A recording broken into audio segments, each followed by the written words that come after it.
धूप एक प्राचीन दुकान की धूल भरी हवा में घुसती है, भूली हुई कलाकृतियों को रोशन करती है। रहस्यमय कलाकृतियों के ढेर लंबी छाया डालते हैं, जो मंद प्रकाश में अनकही कहानियों का संकेत देते हैं।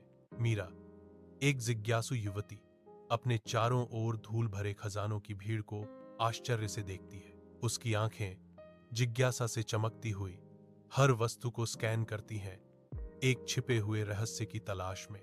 अचानक उसकी नजर एक अलंकृत दर्पण पर टिक जाती है, जिसकी सतह सदियों की धूल और उपेक्षा से ढकी हुई है। दर्पण प्राचीन और विस्मृत, एक मौन रहस्यमय आकर्षण के साथ संकेत देता है। एक पुरानी दुकान की धुंधली रोशनी में भूला हुआ खजाना और प्राचीन जिज्ञासाएं हर कोने को भर देती हैं। दुकानदार, जिसकी आंखें दयालु और हाथ मौसम से खराब थे, एक अलंकृत प्राचीन दर्पण की ओर इशारा करता है। वह मीरा को चेतावनी देता है। उसकी आवाज धीमी है, इसे रात में ढक दो, इसकी अपनी एक आत्मा है। मीरा मुस्कुराती है। उसकी आंखों में मनोरंजन का भाव है। उसके शब्दों को एक पुरानी कहानी के रूप में खारिज करती है।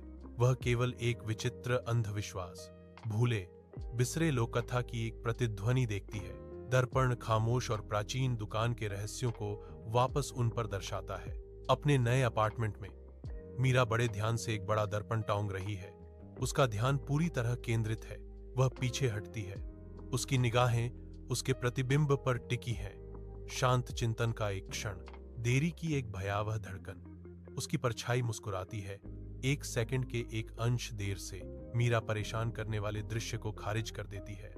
अजीबोगरीब सुस्ती का श्रेय अपनी अत्यधिक थकावट को देती है। अपने अपार्टमेंट में मीरा दर्पण के सामने खड़ी है। उसकी आंखें अपने ही प्रतिबिंब पर टिकी हुई है। उसके भीतर एक शांत बेचैनी उठने लगी है। हवा में एक अनदेखा तनाव है, क्योंकि मीरा का प्रतिबिंब उसकी आंखों में चमकता है। उसके पलक झपकने से एक सेकंड पहले मीरा के ऊपर अविश्वास की एक लहर छा जाती है। जैसे ही उसका दिल धड़कना शुरू होता है, हर धड़कन उसकी आत्मा में बढ़ते डर को दर्शाती है। उसकी सांस गले में अटक जाती है। एक भयावह एहसास उसे होता है, जैसे दर्पण की बेचैन करने वाली नकल तेज होती जाती है। मीरा की आंखें चौड़ी हो गईं। उनकी गहराई में समझ के लिए एक हताश याचना थी, क्योंकि अजीब बेचैनी उसके सीने में भारी पड़ गई थी। अचानक गहरी सांस लेते हुए मीरा दर्पण से पीछे हट जाती है। उसकी परछाई अभी भी परेशान करने वाली रूप से मौजूद है, उसे जाते हुए देख रही है। अपने मंद रोशनी वाले अपार्टमेंट में मीरा अपने चेहरे पर पानी के छींटे मारती है। ठंडा तरल उसके परेशान विचारों से एक अस्थायी राहत है। वह ऊपर देखती है। उसकी आंखें दर्पण में उसके प्रतिबिंब से मिलती हैं। कांच उसकी भेद्यता का एक मूक गवाह है। एक भयावह दृष्टि, उसके प्रतिबिंब का चेहरा खून से बुरी तरह सना हुआ है, जो उसके अपने साफ चेहरे के बिल्कुल विपरीत है। मीरा की आंखें डर से चौड़ी हो गईं। उस भयावह दृश्य ने उसकी सांसें रोक दी। उसका मन अविश्वास में डूब गया। उसके गले से एक तीखी चीख निकलती है, शांति भंग करती है। एक आदिम चीख जो उसके डर की गहराई को दर्शाती है। अपने धुंधले अपार्टमेंट में मीरा एक मोटा कपड़ा छीन लेती है। उसके हाथ एक अनदेखे आतंक से कांप रहे हैं। अत्यंत तात्कालिकता के साथ वह दर्पण को ढकती है, मानो उसकी परावर्तक गहराइयों में एक राक्षसी रहस्य छिपा रही हो। उसके सीने में एक तेज धड़कन दौड़ रही है, शुद्ध बेहिचक डर की एक ढोलक जैसी आवाज। वह कमरे के सबसे दूर के कोने में सिकुड़ जाती है। उसका शरीर कसकर लिपटा हुआ है। अनदेखी के खिलाफ एक नाजुक ढाल है। मीरा की आंखें कमरे में घूमती हैं। उसके चेहरे पर डर की एक खामोश चीख अंकित है। मीरा के अपार्टमेंट में एक दमनकारी अंधेरा छा गया है, जो एक अनदेखी उपस्थिति से घना है। आईने से हल्की ठंडी खरोंचें निकल रही हैं। एक भयानक फुसफुसाहट इस बात का संकेत दे रही है कि कुछ अंदर फंसा हुआ है। अदृश्य शक्ति संघर्ष करती है। उसकी फुसफुसाहट बढ़ती जा रही है, मानो वह अपनी दर्पण कारागार से आजाद होने के लिए बेताब कोशिश कर रही हो। मीरा की आंखें कसकर बंद हैं। उसका चेहरा शुद्ध आतंक के मुखौटे में विकृत है। उसका शरीर अनियंत्रित रूप से कांप रहा है। वह अंधेरे में जमी हुई पड़ी है। हर नस चीख रही है, क्योंकि दर्पण से आने वाली भयावह आवाजें उसके चारों ओर तेज हो रही हैं। सुबह की पहली स्वर्गीय किरणें खिड़की से अंदर आती हैं, कमरे को नरम आशावादी रंगों में रंगती हैं। मीरा, जिसके चेहरे पर एक खामोश संघर्ष की छाप थी, धीरे धीरे दर्पण के पास आती है। उसकी आंखों में गहरी घबराहट है।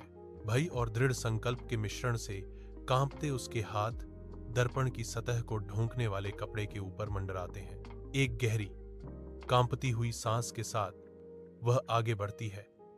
उसकी उंगलियां कपड़े को छूती हैं, जैसे कि किसी अज्ञात रहस्योद्घाटन के लिए तैयार हो रही हों। कपड़ा झुकने लगता है, धीरे धीरे नीचे छिपी हुई परछाई को प्रकट करता है। एक गहन सत्य का क्षण सामने आने वाला है। मीरा के हाथ कांपते हैं जब वह दर्पण पहुंचती है, जो सतह कभी साफ थी, अब एक अजीब आंतरिक कोहरे से ढकी हुई है। एक डरी हुई लड़की के दूसरी तरफ से बेतहाशा पीटने पर दर्पण के भीतर से एक खामोश चीख गूंजती है। लड़की के हाथ कांच से सटे हुए हैं, उसका चेहरा मुक्ति के लिए एक मूक याचना में विकृत है। मीरा का प्रतिबिंब वापस घूरता है। उसकी आंखें आतंक और अविश्वास से चौड़ी हैं, फंसी हुई आकृति पर तेज धड़कने और तेज हो जाती हैं। परावर्तक कारागार के खिलाफ एक हताश लय। मीरा की सांस गले में अटक जाती है। आईने में दिख रही लड़की की भयावह सच्चाई उसे समझ आ रही है। अपने अपार्टमेंट में मीरा की आंखें एक आदिम भय से चौड़ी हो जाती हैं, क्योंकि एक अनदेखी शक्ति उसे खींचने लगती है। उसका शरीर अदृश्य खिंचाव के खिलाफ तनावग्रस्त है। उसके पैर फर्श पर टिके हुए हैं। वह अपनी पूरी ताकत से विरोध कर रही है। घबराहट उसके चेहरे पर चमक उठती है, क्योंकि वह बेतहाशा पीछे हटने की कोशिश करती है, लेकिन उसके प्रयास व्यर्थ हैं। धीरे धीरे अनिवार्य रूप से मीरा को आगे घसीटा जाता है। उसके चेहरे पर आतंक का भाव है। शक्ति उसे दर्पण की ओर खींचती है, जिसकी सतह एक विकृत भयावह छवि को दर्शाती है। वह करीब और करीब खिंची चली आती है। उसकी सांस गले में अटक जाती है। अदृश्य शक्ति के आगे पूरी तरह से असहाय। सुबह की रोशनी मीरा के अपार्टमेंट में आती है, एक दर्पण को रोशन करती है जो उसकी छवि को दर्शाता है। एक लड़की जो कांच के भीतर फंसी हुई है, उसकी परछाई एक भूतिया जुड़वां डगमगाने लगती है। उसका रूप विकृत हो जाता है, जैसे कि किसी अदृश्य शक्ति द्वारा खींचा जा रहा हो। एक खामोश भयावह खिंचाव के साथ प्रतिबिंब हिंसक रूप से अंदर की ओर खिंच जाता है, दर्पण की ठंडी सतह में गायब हो जाता है। मीरा की आंखें अविश्वास और आतंक से चौड़ी अब खाली दर्पण को घूर रही हैं। असहायता की एक भयावह भावना उसे घेर रही है। स्वच्छ कांच में उसकी छवि का कोई निशान नहीं है, केवल एक भयावह शून्य है जहां कभी उसका प्रतिबिंब था। सुबह की रोशनी में मीरा का शरीर अकड़ जाता है। एक अचानक खतरनाक स्थिरता उसके रूप को घेर लेती है। उसकी कभी जीवंत आंखें अब खाली घूरती हैं, जीवन की किसी भी चिंगारी से रहित। वह ऐसे खड़ी है जैसे समय में जम गई हो, एक ठंडी पुतली, पूरी तरह से स्थिर और निर्जीव। अपार्टमेंट में एक बेचैन कर देने वाली खामोशी भर जाती है, क्योंकि मीरा बिना हिले डुले बैठी रहती है, अपने पिछले स्वरूप का एकमात्र खोल बनकर। मीरा के अपार्टमेंट में सुबह की रोशनी से दर्पण से एक परेशान करने वाली चमक दिखाई देती है। मीरा का प्रतिबिंब हिलने लगता है, जो उससे स्वतंत्र होकर अपना जीवन जीने लगता है। एक अजीब तरल गति के साथ जीवित प्रतिबिंब दर्पण की सतह से बाहर निकलता है। मीरा का डॉपेलगैंगर, उसका एक डरावना प्रतिरूप उसके सामने पूरी तरह से खड़ा है। प्रतिबिंब के होंठों पर एक सर्द विजयी मुस्कान फैल जाती है, जो उसकी जीत का एक मौन प्रमाण है। एक लुभावने पल में मीरा अपनी परछाई से निकलकर दर्पण से बाहर अपने ही अपार्टमेंट में कदम रखती है। उसकी चाल अब एक नए मनमोहक आत्मविश्वास से भरी हुई है। हर कदम आत्म अधिकार की घोषणा है। उसकी आंखें, जो कभी छायादार थीं, अब एक अकाट्य जीवंत आंतरिक प्रकाश से चमक रही हैं। वह अपने आस पास का सर्वेक्षण करती है। उसके होठों पर एक सूक्ष्म मुस्कान है, अपने सच्चे स्वरूप को गले लगाती है। एक पड़ोसी मीरा के अपार्टमेंट के पास से गुजरता है। सुबह की रोशनी इमारत पर लंबी छाया डाल रही है। खिड़की से वह मीरा को देखता है। एक भयावह आकृति एक दर्पण के सामने कठोरता से खड़ी है। उसकी आंखें कांच जैसी हैं, कुछ भी प्रतिबिंबित नहीं करती, पूरी तरह से खाली, किसी भी जीवन से रहित। पड़ोसी के चेहरे पर बेचैनी की एक लहर दौड़ जाती है, क्योंकि उसे अंदर की अशांत खामोशी महसूस होती है। वह अपने रास्ते पर चलता रहता है। परेशान करने वाली छवि उसके मन में बनी रहती है। अनकहे डर की छाया। एक लड़की एक दर्पण की ठंडी सीमाओं में फंसी हुई मदद के लिए चिल्लाती है। उसकी आवाज कांच के खिलाफ एक हताश प्रतिध्वनि है। उसकी दलीलें गूंजती हैं, जो परावर्तक कारागार के भीतर उसकी अंतहीन कैद का एक भयावह प्रमाण है। यह मीरा है, अपनी आजादी से वंचित।